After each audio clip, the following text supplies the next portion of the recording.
বরকতময় স্থান ফিলিস্তিন, যেখানে অবস্থিত মুসলমানদের প্রথম কিবলা বায়তুল মুকাদ্দাস। মিরাজের রাতে পবিত্র এই মসজিদে নামাজ আদায় করেছিলেন নবী সাল্লাল্লাহু আলাইহি ওয়াসাল্লাম। বরকতময় ফিলিস্তিন নিয়ে বেশ কিছু ভবিষ্যৎবাণীও করে গেছেন তিনি। হ্যালো বন্ধুরা, চলে আসলাম নতুন আর একটা রিয়াকশান ভিডিও নিয়ে।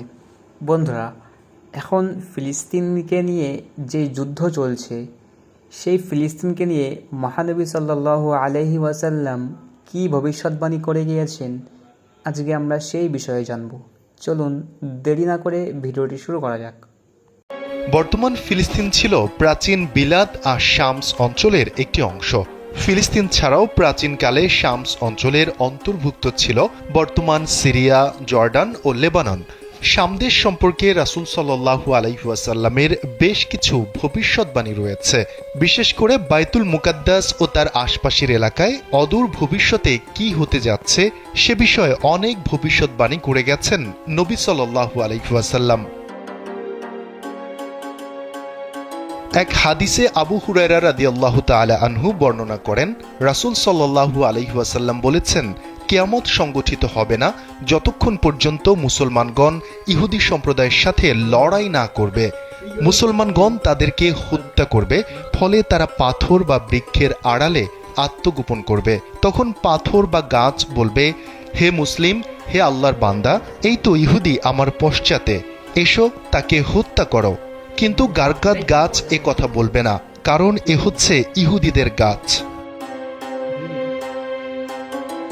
বায়তুল মুকাদ্দাস তথা ফিলিস্তিনকে মহানবী সাল্লাল্লাহু আলাইহি ওয়াসাল্লাম বিজয়ীদের ভূমি হিসেবে উল্লেখ করেছেন, অর্থাৎ ইহুদিদের নির্যাতন ও হত্যাযজ্ঞ একদিন শেষ হবে।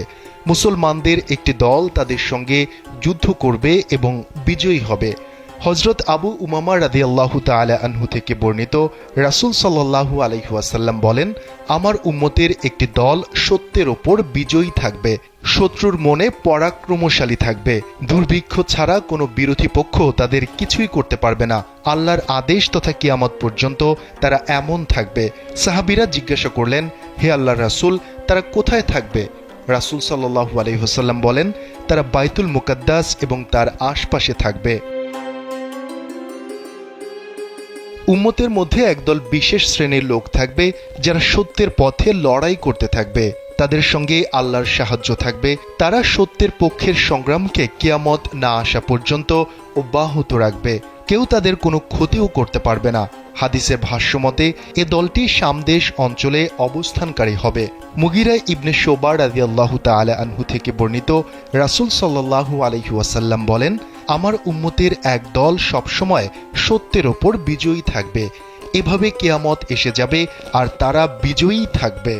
তাদের অবস্থানস্থল সম্পর্কে আরেক হাদিসে আবু উমামা রাদিয়াল্লাহু তাআলা আনহু বর্ণিত হাদিসে রাসূল সাল্লাল্লাহু আলাইহি ওয়াসাল্লাম বলেন, আমার উম্মতের একটি দল সত্যের ওপর বিজয়ী থাকবে, শত্রুর মনে পরাক্রমশালী থাকবে।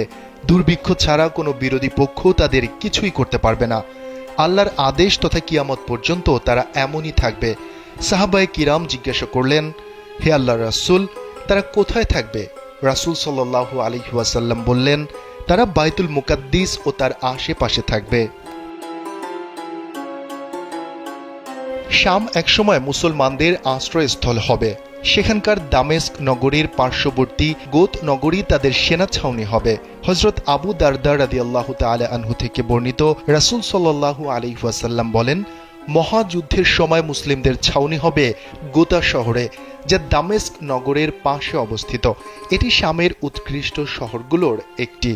অন্য বর্ণনায় রয়েছে, রাসূল সাল্লাল্লাহু আলাইহি ওয়াসাল্লাম ইরশাদ করেছেন, অচিরেই তোমরা শাম বিজয় করতে পারবে।